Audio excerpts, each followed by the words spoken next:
एक साधु की कहानी। एक बार एक गांव में एक साधु रहता था जो भगवान पर बहुत विश्वास रखता था। यह बार वह साधु पेड़ेज के नीचे बैठा था और भगवान को याद कर रहा था तो अचानक वहां बाढ़ आ गई। चारों तरफ पानी ही पानी। सब लोग अपने आप को बचने के लिए ऊपर पहाड़ीज की तरफ भागने लगे।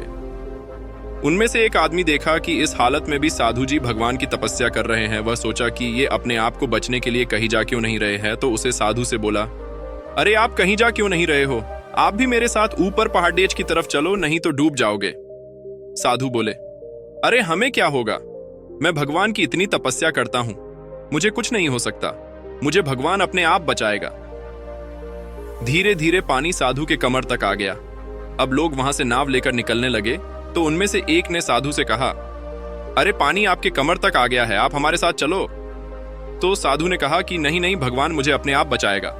और वह नाव वाला भी वहां से निकल गया। कुछ देर बाद पानी इतना बरस गया कि साधु के सर तक पहुंच गया और अब लोगों को बचने के लिए हेलीकॉप्टर निकलने लगे। एक हेलीकॉप्टर साधु के पास आया जो कि आखिरी हेलीकॉप्टर था। साधु के पास नीचे रस्सी फेंकी और बोला, इसे पकड़ हो और ऊपर आ जाओ, नहीं आप डूब जाओगे। यह आखिरी हेलीकॉप्टर है और आपके पास में दूसरा कोई रास्ता नहीं है बचने के लिए। साधु ने कहा, यह रस्सी वापस ऊपर खींच लो और आप चले जाओ, मुझे भगवान के ऊपर पूरा भरोसा है, वह मुझे बचा लेगा। पानी काफी ऊपर आ गया, पेड्डा डूब गया और साधु की भी डूबने से मौत हो गई।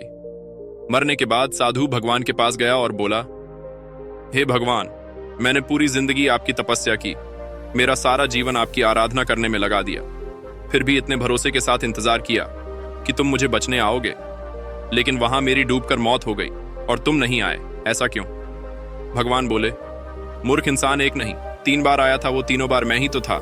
पहला पैदल, दूसरा नाव के द्वारा और तीसरा हेलीकॉप्टर के द्वारा, लेकिन तुमने मेरा एक भी अवसर पहचान नहीं पाया, पता नहीं किसका इंतजार कर रहा था।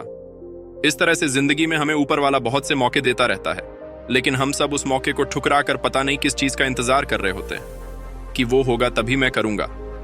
और इस बात पर अड्डे रहने से एक वक्त के बाद वो मौका हाथ से निकल जाता है और हम कुछ नहीं कर पाते हैं। तो किसी भी अच्छे समय का इंतजार मत करो, जो भी करना है आज और अभी से ही शुरू कर दो। ऐसी ही और शॉर्ट मोटिवेशनल स्टोरी, स्पीच और कोट्स के लिए इस चैनल को सब्सक्राइब जरूर करना।